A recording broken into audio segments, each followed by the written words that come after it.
Karius was left dejected in his penalty area after Liverpool's 3-1 defeat in the Champions League finale. Feel sorry for Flawed Karius, because he will be absolutely heartbroken after his nightmare display in the Champions League final, but I don't see any way back for him at Liverpool now.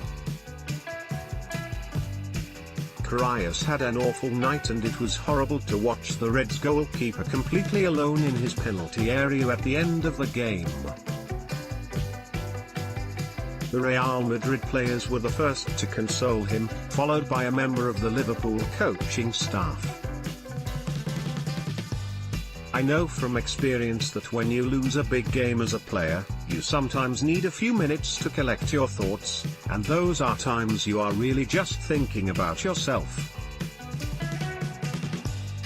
But surely one of his teammates could have gone over, put their arm around him and given him a big hug, even if they did not know what to say. I am sure they did that back in the dressing room, once they got over their disappointment. And his manager will have a quiet word and support him too. But, even if Klopp backs him publicly as well as privately, he must know that he is not good enough for Liverpool and what they want to achieve. You need a top goalkeeper to win trophies and he is not one of those. Can they afford to keep playing him, thinking he might become one? No. Karius always looks like he has a mistake in him, and that cost them dearly on Saturday night.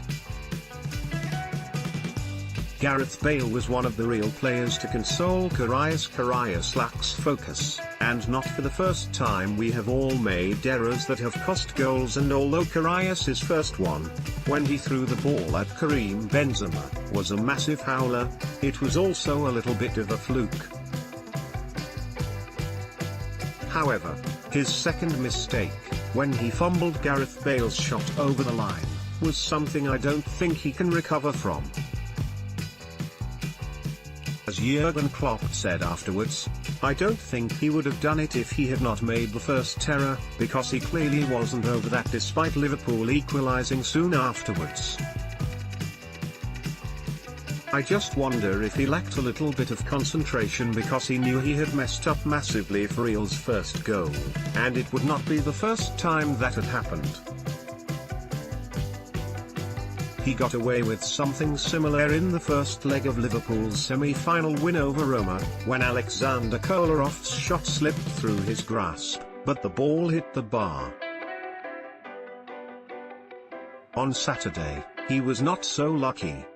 It is not just focus that Karius lacks, because technique-wise, he is flawed too.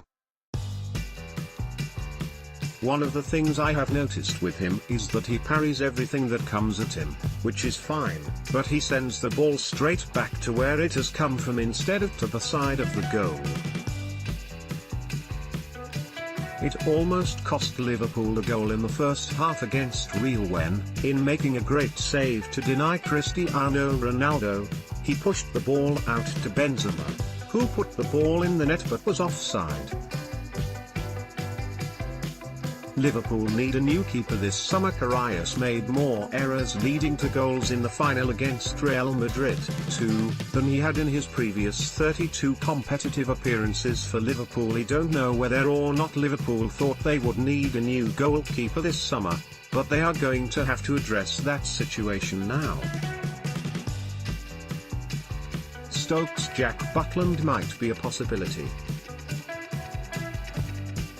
He did not have a great season, but he would be a better option than Karius or Simon Mignolet are now, and something needs to change.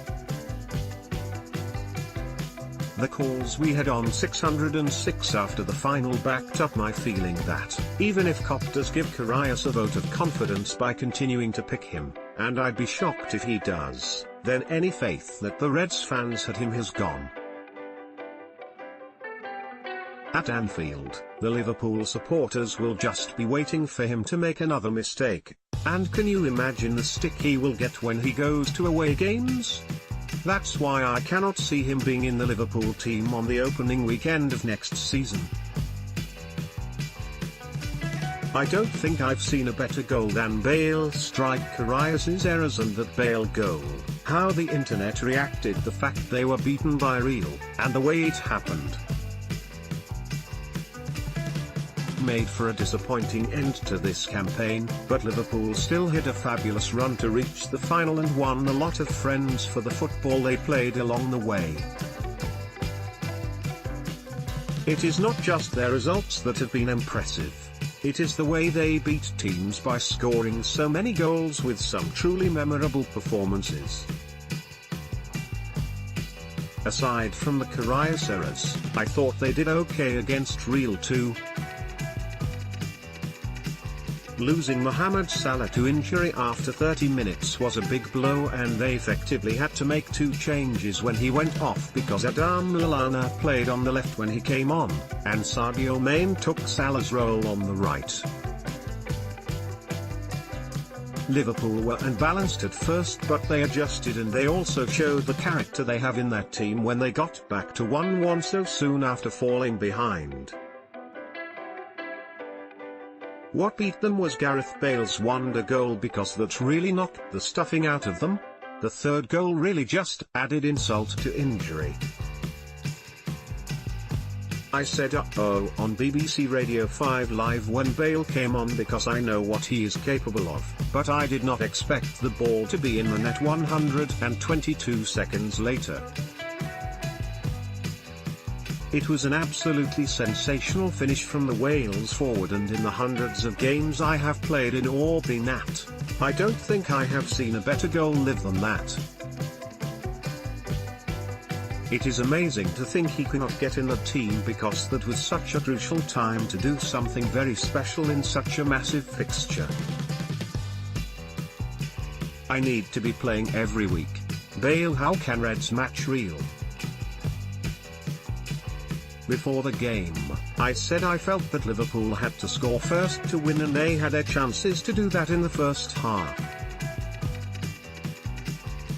The thing I feared was the way Real are able to manage the game when they get in front, and give you very little chance to build any rhythm. They are very good at disrupting the flow of the game by tumbling around or going to surround the referee for the most innocuous of fouls to demand a yellow card, all that kind of stuff. I don't like it, and I don't necessarily want Liverpool to do it, but that is what you are up against when you play them. You have to beat that, as well as the football side of things. Liverpool wanted everything and got minus something. Klopp Real are not the best team in Europe, but there is a reason they have been champions for 3 years running, and, to match them, Liverpool have to be a little bit stronger and cuter. It is the next hurdle that Klopp's side have to overcome. They play great football, which is breathtaking and refreshing, but they have to get better at getting over the line in tight matches. I still think they are heading in the right direction, though.